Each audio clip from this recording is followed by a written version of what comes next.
Namaku Ratna Widyasari. Usia 42 tahun. Janda dari pengusaha properti ternama yang meninggal 2 tahun lalu karena serangan jantung. Ironisnya, mantan suamiku meninggal di kamar hotel bintang 5, sedang bersama dengan sekretarisnya yang masih muda. Aku tinggal di rumah 3 lantai, di kompleks perumahan elit Jakarta.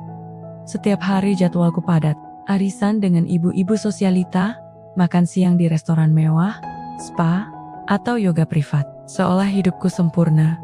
Namun sesungguhnya, aku bosan. Bosan dengan pembicaraan dangkal tentang fashion branded. Bosan dengan pujian palsu dari perempuan yang diam-diam ingin melihatku jatuh. Dan yang paling menyakitkan, aku bosan dengan kesepian yang diam-diam menyelusup ke setiap sudut rumah megahku. Aku punya uang, aku punya kuasa, tapi aku tidak punya teman. Dan jelas, tidak punya cinta.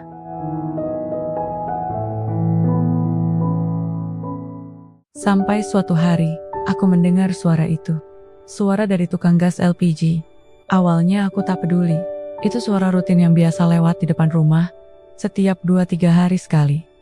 Biasanya, asistenku yang akan keluar dan memesan 1 atau 2 tabung.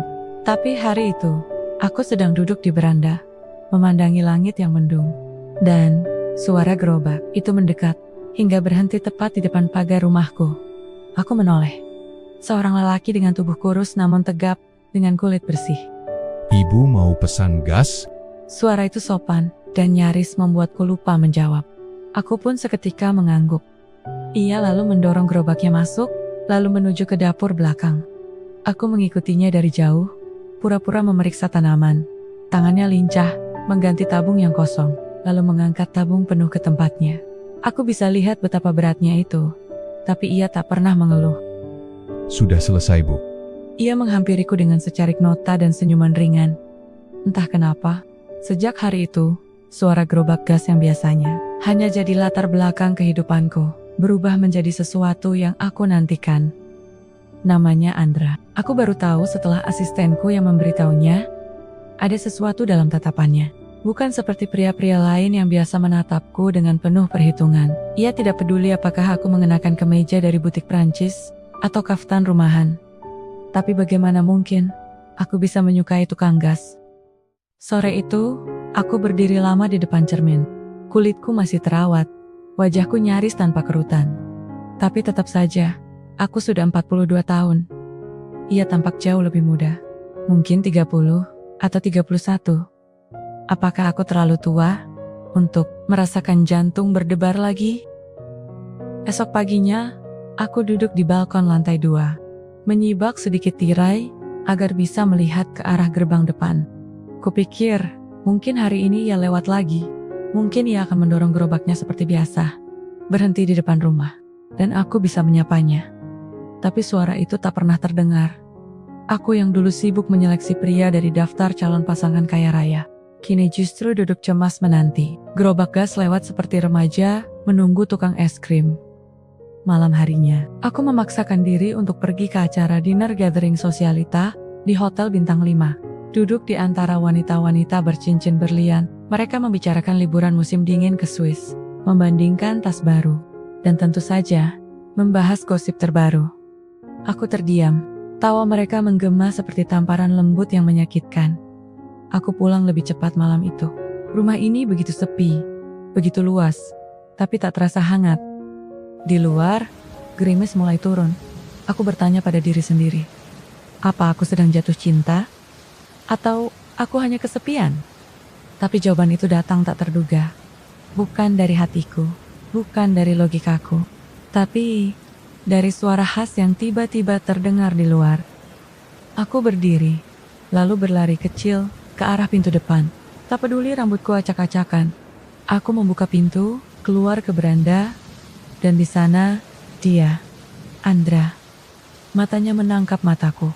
Sejenak waktu seolah berhenti. Aku berdiri di depan pagar dalam hujan gerimis. Sementara dia menatapku, seperti seseorang yang tak menyangka akan dilihat kembali. Bu Ratna? Dan tanpa berpikir, aku menjawab, gasnya belum habis. Tapi aku ingin bertemu kamu. Kalimat itu meluncur dari mulutku begitu saja, tanpa logika. Ibu baik-baik saja? Aku mengangguk sambil mengusap tetesan hujan yang jatuh ke pipi.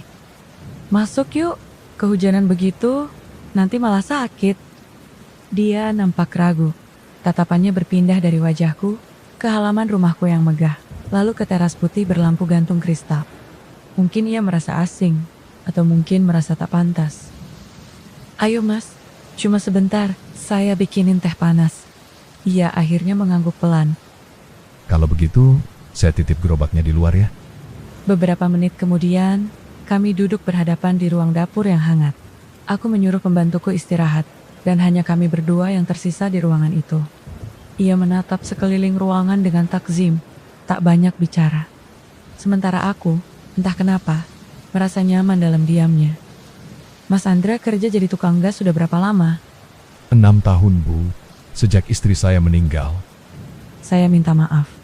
Tidak apa-apa, Bu. Tapi kalau Ibu tanya kenapa saya masih jualan gas, ya, karena cuma ini yang bisa saya andalkan. Saya nggak sekolah tinggi. Kalau sekolah tinggi menjamin hidup bahagia, mungkin saya nggak jadi janda yang kesepian di rumah segede ini. Kalau saya boleh bilang, Ibu Ratna nggak kelihatan kesepian. Tapi saya merasakannya. Kami diam. Hanya terdengar suara hujan yang pelan menari di atas atap. Tak lama kemudian, ia berdiri. Saya pamit dulu, Bu. Nanti kemalaman di jalan. Aku mengangguk. Meski sebenarnya tak ingin ia pergi. Ia melangkah ke pintu. Tapi sebelum membuka, ia menoleh padaku. Kalau Ibu butuh gas lagi, atau cuma pengen ngobrol, tinggal panggil saja ya. Hari itu, aku menatap punggung seseorang yang sederhana, yang bahkan tak punya jas hujan saat bekerja. Tapi dia memberikan sesuatu yang tak bisa kubeli dengan uang. Rasa hangat di hati yang sudah lama beku. Dan sejak hari itu pula, aku mulai punya kebiasaan baru setiap pagi. Duduk di depan pagar, menunggu suara gerobak gas yang melintasi jalan kompleks. Menunggu suara yang perlahan menjadi melodi dalam hidupku. Hari-hari berikutnya, Andra datang 2 atau 3 kali dalam seminggu. Padahal gas di rumahku jelas tak secepat itu habis. Kadang aku menyuruh asisten pura-pura bilang tabung kosong. Kadang hanya menyapa dengan alasan cek stok. Awalnya aku malu, tapi senyum Andra setiap kali melihatku di depan pagar membuat segalanya terasa sah. Tatapan matanya selalu teduh, membuat aku tak ingin berpaling. Dan yang paling aneh, aku jadi sering tersenyum sendiri. Sampai suatu pagi, aku mendengar 2 suara perempuan dari balik tembok tetangga. Itu Bu Ratna ya? Kok kayak nunggu tukang gas? Iya, aku juga lihat kemarin. Masa janda kayak naksir tukang LPG? Aku diam, pura-pura tak mendengar. Tapi kata-kata itu mengendap seperti racun di dada. Jantungku mulai berdebar bukan karena Andra, tapi karena rasa malu yang tiba-tiba datang menyerbu. Siang itu, aku berkaca lama di depan cermin. Aku berkata pada diri sendiri, apakah aku benar-benar terlalu rendah? Terlalu berlebihan, terlalu haus akan perhatian, sampai-sampai mengejar laki-laki yang bahkan tak punya sepatu layak. Tapi saat itu juga, aku mendengar klakson kecil dari luar pagar, dan hatiku langsung melompat. Aku berlari kecil, membuka pintu, dan melihat Andra tersenyum sambil mengangguk. Kali ini, ia datang tanpa aku panggil. Ada yang pesan gas? Katanya dengan nada bercanda. Aku tertawa kecil. Meski hatiku masih terasa sakit oleh bisik-bisik pagi tadi. Aku pun spontan menjawab. Saya cuma ingin tahu kabar Mas Andra. Kami duduk sebentar di bangku depan, hanya beberapa menit. Tapi itu cukup bagiku untuk merasa normal lagi. Namun sore harinya, semua kembali berubah. Salah satu sahabat arisanku, Bu Devina, datang tanpa janji. Ia duduk di ruang tamu sambil menyeruput teh, lalu menatapku tajam. Aku cuma mau kasih tahu nah. Banyak yang ngomongin kamu sekarang. Ngomongin apa? Soal kamu sama tukang gas itu. Kamu tahu, image-mu bisa rusak.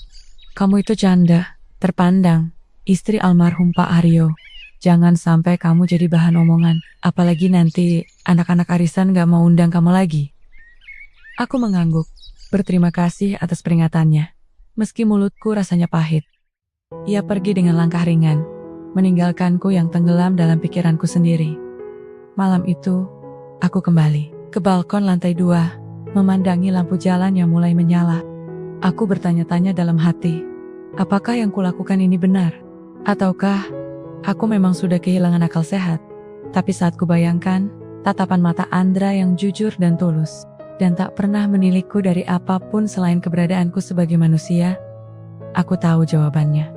Aku jatuh cinta. Dan lebih dari itu, aku mulai takut kehilangan seseorang yang tak pernah benar-benar kumiliki. Ketakutan itu perlahan menjadi nyata. 2 hari setelah kunjungan Bu Devina, suasana kompleks perumahan berubah. Tatapan para tetangga menjadi lebih tajam, lebih menyelidik. Biasanya mereka menyapaku ramah saat berjalan pagi. Kini hanya senyum, canggung, atau pura-pura sibuk dengan ponsel masing-masing. Aku sadar, desas-desus sudah menyebar. Rupanya, cinta tak hanya bisa menggetarkan hati, tapi juga mengguncang reputasi. Hari itu, aku tidak duduk di depan pagar seperti biasanya. Aku duduk di dalam kamar, menatap keluar dari balik tirai jendela. Aku tahu Andra lewat. Aku tahu ia melambatkan langkahnya saat melewati rumahku. Tapi aku tak muncul. Aku takut. Bukan pada dia, tapi pada diriku sendiri. Apakah aku terlalu berani berharap? Apakah benar aku mempermalukan diriku sendiri hanya karena perasaan yang belum tentu dibalas? Aku memberanikan diri keluar rumah, ingin ke toko bunga, tapi saat keluar pagar, aku melihat sekelompok ibu-ibu sedang berkelompok di sudut jalan. Begitu aku lewat, tawa mereka terhenti mendadak, lalu muncul bisik-bisik halus, ditutup senyum sinis yang terlalu tipis untuk disebut sopan. Saat malam tiba, aku duduk sendirian di ruang tamu. Rumahku senyap. Aku memandangi foto almarhum suamiku di dinding. Aku sudah hidup sesuai ekspektasi selama ini, Mas. Tapi kenapa justru saat aku mulai merasa hidup, semua orang ingin aku kembali mati? Lalu tiba-tiba ponselku berbunyi. Sebuah pesan masuk dari nomor yang tidak kusimpan. Tapi aku hafal betul. Maaf saya tadi lewat, tapi ibu nggak kelihatan. Semua baik-baik saja kan? Pesan itu singkat, tapi cukup membuat air mataku jatuh. Andra, lelaki itu. Lelaki yang tak pernah menjanjikan apapun, tapi selalu hadir saat dunia mulai membelakangiku. Aku ingin membalas, tapi jariku tak kunjung mengetik. Karena malam itu, aku mulai bertanya, apakah dunia akan pernah mengizinkan kami bersama? Pertanyaan itu menggantung dalam sunyi, tak kunjung terjawab. Akhirnya aku mengetik balasan dengan tangan gemetar. Saya baik, Mas. Terima kasih sudah bertanya. Maaf tadi tidak menyapa. Kukirim pesan itu, lalu merebahkan tubuh di sofa. Tapi malam itu, tak seperti malam-malam sebelumnya. Ada sesuatu yang berputar di dadaku, membuatku gelisah. Seolah ada bagian dari diriku yang menyesal, karena tidak berani keluar. Karena membiarkan tatapan orang lain lebih berkuasa dari suara hatiku sendiri. Lalu seketika hujan turun, pelan, seperti bisikan langit pada bumi yang sedang sedih. Listrik rumah tiba-tiba padam. Tak lama kemudian, Mbak Sari asistenku datang tergesa ke ruang tengah. Bu, dapur kehabisan gas, air untuk masak teh pun nggak bisa dipanaskan. Dalam hati, aku tahu ini bukan sekadar soal gas habis. Ini tentang kesempatan kedua yang diberikan semesta. Dan kali ini, aku tidak akan menyia-nyiakannya. Dengan cepat, aku mengambil ponsel dan menelepon Andra. Mas, maaf mengganggu malam-malam. Di rumah saya gasnya habis. Bisa kesini sekarang? Bisa, Bu. Tapi malam ini hujan agak deras. Gerobaknya saya tinggal di pos ronda, nanti saya bawa tabungnya saja. Terima kasih, Mas. Hati-hati di jalan. 20 menit kemudian, bel rumahku berbunyi. Aku bergegas membukakan pintu. Dia berdiri di bawah hujan, dengan membawa tabung gas. Tanpa sadar, aku melangkah maju, dan menyodorkan handuk besar. Mas, ayo masuk. Gak tega lihat basah-basahan begitu. Ia menolak sopan. Saya ganti gasnya dulu, Bu. Baru nanti saya pamit. Tolong jangan berdebat. Saya tidak sedang meminta tolong pada tukang gas. Saya sedang peduli pada seorang laki-laki yang datang di malam hujan untuk menolong saya. Ia mengganti tabung dengan cekatan. Dan setelah selesai, aku menyodorkan secangkir teh panas dan handuk kecil untuk mengeringkan wajahnya. Mas Andra, kenapa kamu tadi tetap mau datang? Padahal sudah malam dan hujan. Karena saya tahu, ibu butuh saya, dan saya juga butuh alasan untuk tetap merasa berarti. Hatiku tercekat, lalu ia melanjutkan. Sejak istri saya meninggal, saya nggak pernah merasa dibutuhkan lagi oleh siapapun. Tapi sejak beberapa minggu ini, saya merasa hidup saya nggak cuma soal jualan gas lagi. Karena setiap kali saya lewat rumah ini, saya merasa ada yang menunggu. Aku tak mampu bicara. Tenggorokanku tercekat oleh emosi yang tak bisa dibendung. Aku tahu ini bukan perasaan sepihak. Aku berdiri mendekat. Tanganku terulur, menyentuh lengannya yang masih basah oleh sisa hujan. Andra, aku juga menunggu kamu setiap pagi. Bukan karena gas, tapi karena kamu. Ia menatapku lama, tak berkata apa-apa. Tapi air matanya jatuh satu tetes. Malam itu, aku duduk di dapur bersama seorang lelaki sederhana. Saling diam, saling menyeka luka masa lalu. Tanpa pelukan, tanpa sentuhan berlebihan. Hanya dua jiwa yang akhirnya saling temukan arah. Dan untuk pertama kalinya dalam hidupku, sebagai janda, aku tak merasa sendiri. Malam yang hangat itu meninggalkan jejak di dadaku. Jejak yang membuatku ingin lebih dari sekadar menunggu di depan pagar. Aku ingin mengenalnya, bukan cuma sebagai tukang gas yang lewat tiap pagi. Siapa dia sebenarnya? Apa yang ia sukai? Apa yang ia takutkan? Apa yang ia sembunyikan di balik tatapan tenangnya yang begitu sulit ditebak? Pagi harinya setelah sarapan, aku memanggil Mbak Sari ke ruang makan. Mbak, tolong bantu saya cari tahu sedikit soal Mas Andra, tapi diam-diam saja. Saya cuma ingin tahu latar belakangnya, rumahnya di mana, siapa keluarganya. Aku cuma ingin tahu siapa dia. Baik Bu, saya coba tanya lewat pedagang-pedagang di sekitar komplek ya. 3 hari berlalu, sebelum Mbak Sari kembali dengan secari kertas lipat dan wajah penuh cerita. Bu, saya dapat sedikit info. Mas Andra tinggal di daerah pinggiran kota, di kampung kecil, dekat stasiun lama. Dia tinggal di rumah kontrakan bersama anak laki-lakinya. Umurnya 10 tahun, namanya Dylan. Ibunya sudah meninggal 5 tahun lalu. Sejak itu, Mas Andra berhenti kerja di bengkel dan mulai jualan gas keliling. Aku terdiam, menelan setiap informasi perlahan. Di balik senyum tenang dan gerobak berkaratnya, ternyata Andra menyimpan banyak beban yang ia pikul sendiri. Seorang duda, ayah tunggal, dan pekerja keras. Sore itu, aku menyetir sendiri ke arah yang disebut Mbak Sari, tanpa alasan logis. Selain ingin melihat sendiri dunia tempat Andra tinggal, aku berjalan di gang kecil yang becek, melewati anak-anak kecil yang sedang asik bermain. Dan di ujung jalan sempit, aku melihat sebuah rumah petak sederhana. Disitulah aku melihat Andra, sedang duduk di depan rumah, mengikat tali sepatu seorang anak lelaki kecil. Itu pasti Dylan. Andra tertawa kecil, lalu mengacak rambut anak itu, sambil mengatakan sesuatu yang tak kudengar. Aku berdiri di balik pohon, tak berani muncul. Hanya menatap dari jauh, menatap kehidupan kecil yang sederhana, tapi penuh cinta. Aku pulang malam itu tanpa bicara apa-apa. Tapi di dalam mobil, aku menangis pelan. Karena untuk pertama kalinya, aku tak hanya jatuh cinta pada seorang lelaki, tapi juga pada dunianya. Pada kesederhanaan yang tak pernah bisa kubeli. Pada keluarga kecil yang ia jaga dengan cinta yang utuh. Meski ia sendiri penuh luka. Dan mulai hari itu, aku tahu, perasaan ini bukan main-main lagi. Aku ingin lebih dari sekadar menanti di depan pagar.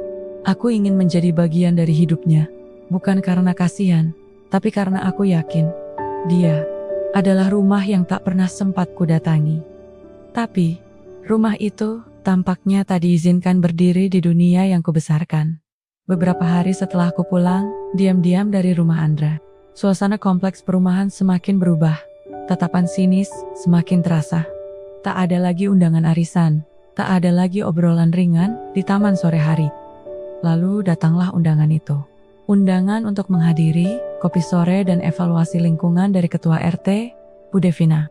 Perempuan yang pernah berdiri dengan senyum setengah mengejek di depan rumahku. Aku datang. Aku tahu mereka ingin konfrontasi. Dan aku tak lagi ingin lari. Acara itu berlangsung di rumah Bu Devina. Lalu kalimat itu muncul, tajam dan telanjang. Bu Ratna, maaf, kami hanya ingin menjaga suasana lingkungan ini tetap seimbang.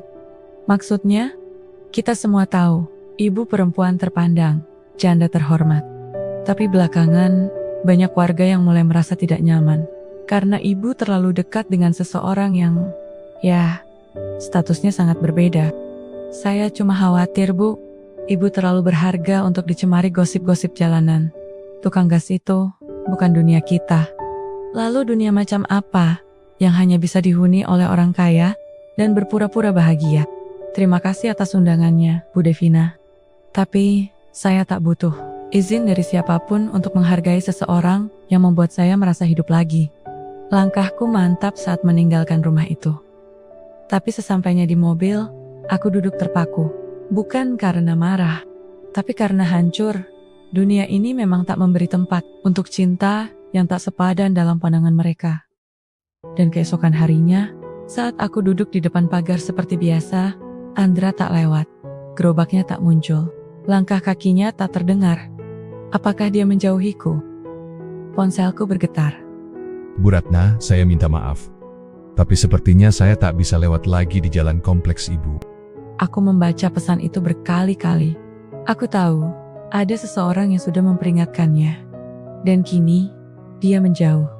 Diam-diam, tanpa perlawanan. Hanya kalimat yang seolah menyerah pada tekanan. Kalimat yang memutus sebuah harapan, tanpa sempat diselamatkan. Lalu suatu malam, aku menelepon nomor Andra. Tapi tak pernah dijawab. Kusadari satu hal menyakitkan. Dia telah menutup pintunya. Bukan karena dia ingin, tapi karena dia merasa tak pantas membuka pintu itu untukku. Dan yang lebih menyakitkan, dia melakukannya sendirian, tanpa berdiskusi, tanpa memberiku ruang untuk melawan bersama. Aku ingin marah, tapi kepada siapa? Kepada Andra yang terlalu takut menantang dunia? Atau kepada dunia yang terlalu angkuh untuk mengizinkan dua hati bertemu di tengah? Malam itu aku menangis di ruang tamu, bukan seperti janda kaya yang kehilangan harga dirinya, tapi seperti perempuan biasa yang hatinya direnggut tanpa suara. Dan saat aku membuka jendela kamar, kulihat halaman rumahku kosong, tak ada siapapun. Tapi di bawah tiang lampu, aku melihat sesuatu yang membuat dadaku sesak. Sebuah tabung gas kosong, ditinggalkan di sana, tanpa nama, tanpa pesan. Aku tahu itu bukan kiriman biasa. Itu pesan sunyi, bahwa dia pernah datang, tapi memilih tidak bertemu, bahwa dia ingin mengisi hidupku, tapi takut menjadi beban. Dan malam itu, aku mengambil keputusan yang tak pernah kubayangkan. Jika dia tak bisa datang ke duniaku, maka aku yang akan masuk ke dunianya. Pagi itu, aku memutuskan untuk benar-benar melawan logika dan juga egoku sendiri. Tak ada riasan di wajahku, aku hanya mengenakan blus polos. Hanya aku, sebuah taksi online, dan sebuah niat sederhana, yaitu bertemu dengannya. Tujuan kemana, Bu? Jalan Kenari, dekat stasiun lama. Sepanjang jalan, pikiranku terus berkecamuk. Bagaimana jika dia marah? Bagaimana jika dia menolak bicara? Bagaimana jika dia memang tak lagi ingin melihatku? Tapi, semua keraguan itu sirna saat mobil berhenti di ujung gang. Aku turun, berjalan pelan-pelan melewatinya. Dan sampailah aku di depan rumah petak itu. Tapi jantungku berdetak lebih cepat. Aku menguatkan hati, lalu mengetuk pintu 3 kali. Lalu tiba-tiba, pintu terbuka. Bukan Andra yang muncul, tapi seorang anak lelaki kecil yang langsung ku tahu. Dylan. Ia menatapku bingung. Ibu, siapa? Aku, teman ayahmu. Apa ayah ada di rumah? Enggak, Bu. Ayah pergi tadi pagi sekali. Dia bilang mungkin enggak pulang hari ini. Hatiku mencelos. Tapi sebelum aku sempat bertanya lagi, seorang wanita tua muncul dari balik pintu dalam. Permisi, Ibu bisa saya bantu? Aku menjelaskan siapa aku. Wanita itu mengangguk pelan. Oh, saya Bu Ani, tetangganya. Kadang, bantu jagain Dylan, kalau Mas Andra harus kerja jauh. Apa Mas Andra pernah bilang apa-apa soal saya? Bu Ani memandangku sejenak. Dia pernah cerita, katanya ibu terlalu tinggi buat dia. Katanya, dunia ibu gak akan pernah menerima dia. Jadi daripada saling melukai, mendingan dia menjauh. Rasanya seperti ditampar dengan kenyataan yang sudah kuduga, tapi tetap menyakitkan. Sebelum aku pergi, Dylan tiba-tiba menyerahkan sebuah kertas padaku. Ini dari Ayah. Dia suruh aku simpan. Tanganku gemetar saat mengambilnya. Isinya singkat. Bu Ratna, maaf kalau saya pengecut, Saya memilih mundur bukan karena saya tak peduli, justru karena saya terlalu peduli. Saya tak ingin jadi luka di hidup ibu yang sudah terlalu sempurna. Dunia ibu bukan dunia saya. Saya hanya bisa mendoakan dari jauh. Semoga ibu bahagia. Aku menatap kertas itu lama sekali. Hening, dunia terasa berhenti. Lalu tiba-tiba, air mataku jatuh. Bukan karena ditinggalkan, tapi karena aku sadar, cinta ini bukan soal pantas atau tidak pantas, tapi soal siapa yang berani memperjuangkannya. Dan sekarang, aku tahu satu hal penting. Aku tak akan menyerah. Itulah yang kuucapkan berulang kali saat keluar dari gang sempit itu. Aku menghubungi nomor Andra berkali-kali, tapi tak diangkat. Kutulis pesan panjang yang menjelaskan semuanya. Kukirimkan suara rekaman, berharap setidaknya dia mendengarnya. Tak ada tanda centang dua. Keesokan harinya, aku menyuruh salah satu asistenku Dito untuk mencari tahu di mana posisi Andra biasa berkeliling. Dito kembali siang harinya dengan wajah bingung. Bu, saya sudah muter dari pasar lama sampai ke perempatan rel. Tapi orangnya nggak ada. Bahkan tetangga penjual gas lainnya bilang, Mas Andra udah 3 hari nggak keliling sama sekali. Hatiku runtuh perlahan. Aku bahkan sempat kembali ke rumah kecil di gang sempit itu. Rumah itu kosong. Bu Ani tetangganya bilang, Andra nitip Dilan ke tantenya. Dia bilang mau kerja di luar kota sebentar.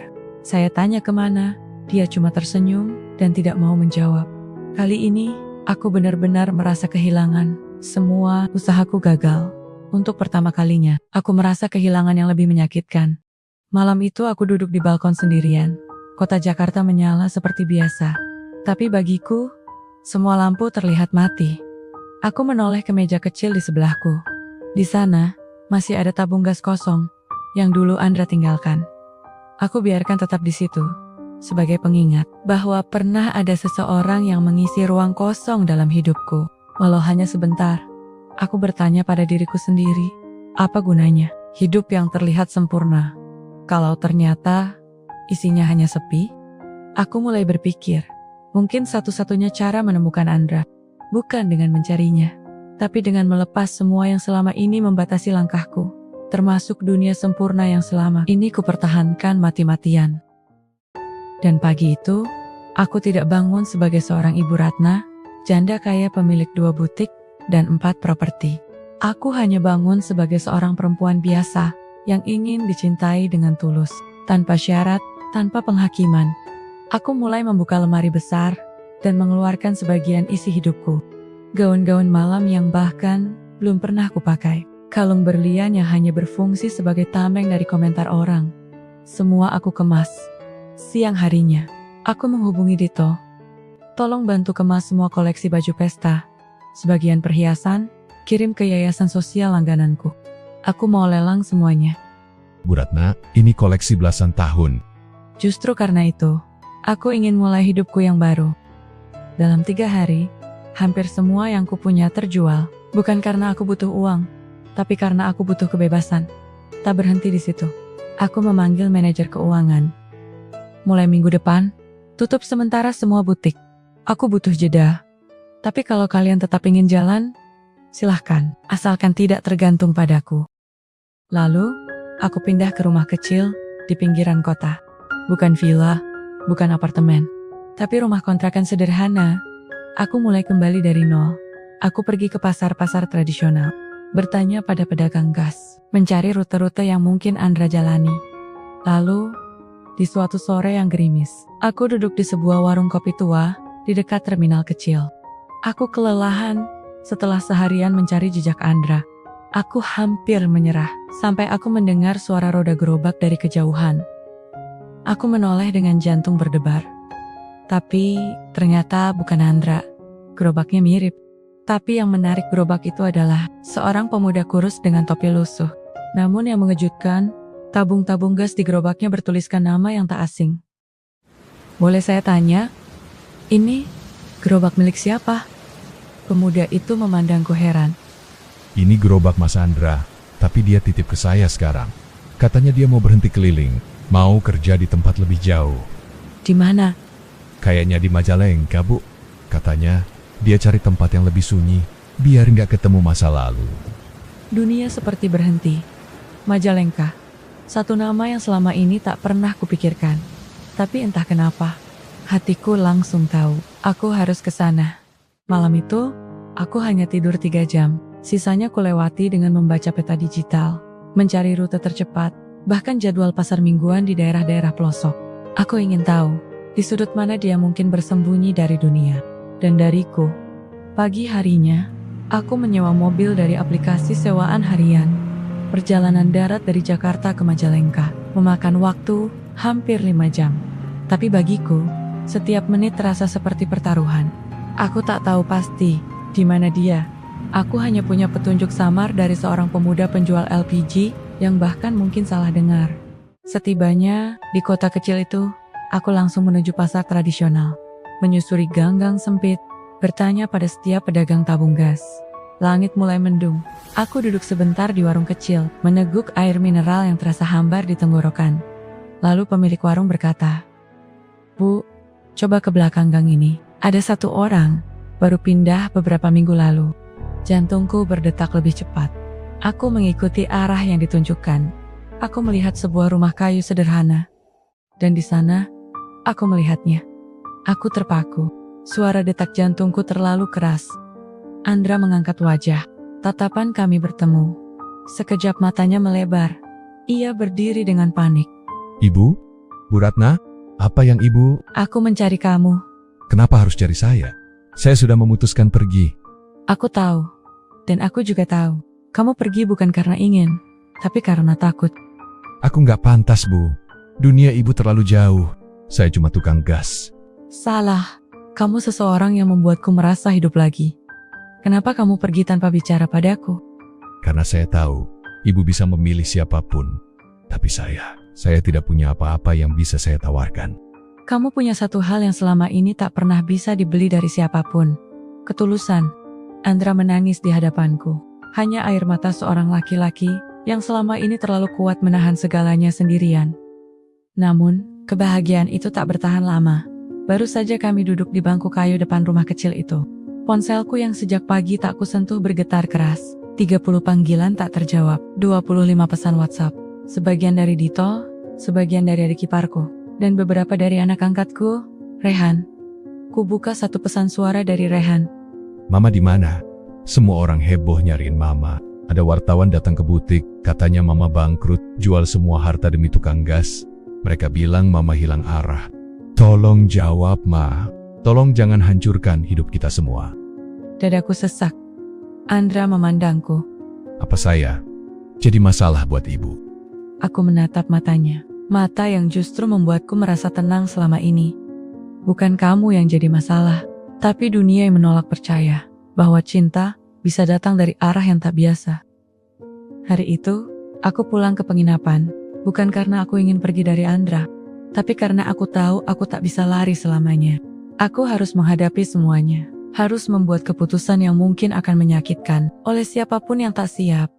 Keesokan harinya, aku kembali ke Jakarta, bukan untuk menyerah, tapi untuk menjelaskan, untuk memperjuangkan sesuatu yang selama ini bahkan tak berani kuakui di depan cermin. Sore itu, aku mengumpulkan semua yang merasa berhak menilai hidupku. Adik ipar, Rehan, kerabat dekat, dan bahkan beberapa rekan bisnis yang sempat membantuku mendirikan butik pertama. Dito berdiri paling depan. Ibu, kenapa berubah begitu drastis? Semua orang bertanya-tanya. Karena aku baru sadar, selama ini aku hidup bukan untuk bahagia, tapi untuk terlihat bahagia. Lalu sekarang, ibu tinggalkan semuanya demi laki-laki itu? Aku tidak meninggalkan apapun. Aku justru memilih kembali pada apa yang seharusnya aku perjuangkan sejak lama. Ketulusan. Cinta yang tadi bungkus status sosial. Bukan sekadar cocok di atas kertas, tapi yang membuatku merasa manusia lagi. Kalau kalian kecewa, silahkan. Tapi jangan pernah paksa aku kembali menjadi seseorang yang hanya kalian banggakan di depan orang-orang. Mama, jadi benar semua rumor itu? Benar. Aku jatuh cinta pada seseorang yang sederhana. Dan aku bahagia. Ia berjalan mendekat dan memelukku. Asal Mama bahagia, itu cukup buat aku. Aku tak bisa menahan air mataku. Selama ini, aku takut Rehan tak akan mengerti. Mungkin hanya aku yang terlalu lama menutup diri. Namun ketika semua seolah mulai bisa menerima, satu panggilan masuk, menghentakkan hatiku kembali. Nomor tadi kenal. Bu Ratna, ini dari pemilik rumah kontrakan tempat Pak Andra tinggal di Majalengka. Maaf Bu, Pak Andra tadi siang dibawa ke rumah sakit. Dia pingsan di depan rumah. Katanya lelah dan tidak makan sejak 2 hari terakhir. Tanganku bergetar. Tuhan, jangan ambil dia dariku saat aku baru saja memilihnya. Kalimat itu terus bergema dalam kepalaku, membelah keheningan mobil yang melaju cepat kembali ke Majalengka malam itu. Aku menyetir sendiri, meski mataku perih karena kantuk dan hatiku berantakan. Tapi aku tak bisa menunggu esok. Tidak, saat yang kucintai mungkin sedang berjuang sendirian di rumah sakit. Aku tiba menjelang subuh. Udara masih dingin, langit belum sepenuhnya terang. Rumah sakit itu sederhana, nyaris tersembunyi di antara bangunan-bangunan tua. Pasien, atas nama Andra Prasetya, ruangan 12 Ibu. Tapi maaf, pasien masih belum sadarkan diri. Langkahku gemetar saat menyusuri lorong rumah sakit. Dan ketika kusibakan tirai ruang nomor 12, aku melihatnya. Andra terbaring diam dengan infus di tangan dan oksigen menempel di hidungnya. Air mataku tak bisa dibendung. Aku duduk di samping ranjangnya, menggenggam jemarinya yang dingin. Kamu, bodoh sekali. Kenapa gak jaga diri? Kenapa harus jatuh dulu untuk aku tahu betapa berharganya kamu? Aku terus bicara, berharap suaraku menembus kesadarannya. Kuceritakan semuanya, bahwa aku memilihnya, bahwa aku tak peduli lagi dengan status, harta, atau omongan orang. Tapi ia tetap diam. Hari berganti. Dokter berkata tekanan darahnya membaik, tapi kesadarannya belum juga kembali. Hingga suatu malam, saat hanya ada aku dan dia di ruangan itu, listrik tiba-tiba padam. Hanya lampu darurat yang menyala. Suasana jadi senyap dan anehnya, sakral. Aku mendekatkan wajahku ke telinganya. Andra, kalau kamu bisa dengar aku mohon, bangunlah. Aku belum sempat bilang satu hal. Aku cinta kamu. Tepat saat itu, jemarinya yang selama ini diam, tiba-tiba mulai bergerak. Aku terperanjat, mataku terbelalak. Ia mengerjapkan mata perlahan. Bu Ratna? Aku tertawa kecil sambil menangis. Akhirnya kamu bangun juga. Saya mimpi Ibu datang. Bukan mimpi, ini nyata aku di sini. Aku datang untukmu, dan aku gak akan pergi lagi. Aku melihat senyum itu lagi. Senyum lemah, tapi penuh kelegaan. Seolah dunia tak lagi menakutkan. Karena cinta akhirnya menemukan jalannya. Bukan melalui pesta pora, tapi melalui ruang sempit bernama kesabaran dan ketulusan. Hari-hari, setelah Andra siuman, seperti mimpi yang lama kutunggu. Aku tetap tinggal di Majalengka, menyewa kamar kecil di sebelah rumah sakit, supaya bisa menjenguknya setiap pagi dan malam. Setiap hari, kuantar bubur hangat dan teh manis ke kamarnya. Setiap hari pula, aku mendengar kisah-kisah kecilnya, tentang masa kecil, tentang cita-cita yang tak pernah kesampaian, dan tentang mimpi-mimpinya yang lama dikubur karena terlalu sibuk bertahan hidup. Andra bukan laki-laki romantis.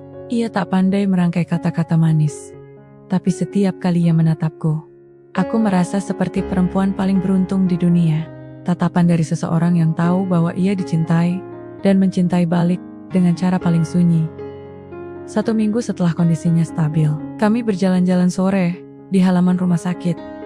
Kalau kamu sudah sehat, kamu mau kemana? Saya nggak tahu, mungkin kembali ke warung. Jual gas keliling lagi.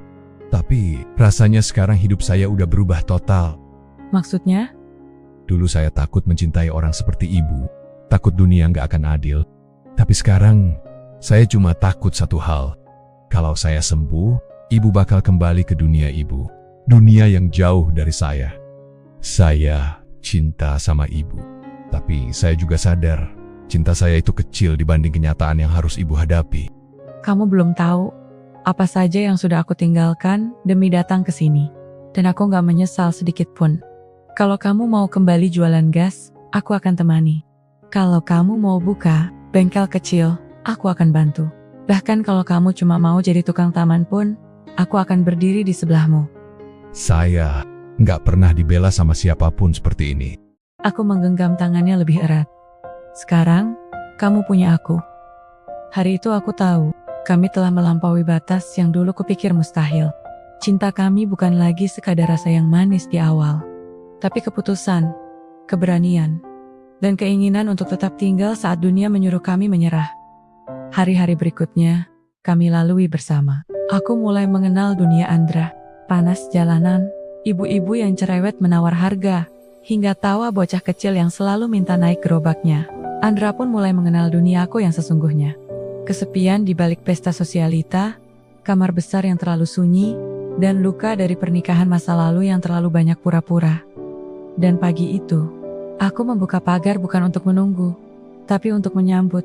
Andra datang, membawa seikat bunga dan sebuah kotak kecil berisi cincin perak sederhana. Ia melamarku, bukan dengan janji kemewahan, tapi dengan janji bahwa ia akan tetap mendorong gerobaknya dan mendorong hatiku. Jika suatu hari aku mulai ragu pada arah, kami menikah dengan sederhana. Di halaman rumah, aku Ratna Widyasari, pernah berdiri sebagai janda kaya raya dengan hati yang kosong. Kini, aku berdiri sebagai istri dari seorang penjual gas keliling, dengan hati yang penuh syukur. Dan jika kamu sedang menunggu seseorang di depan pagar hatimu, jangan ragu, karena bisa jadi, di balik belokan jalan sana, seseorang sedang mendorong cinta seberat tabung gas. Hanya untukmu.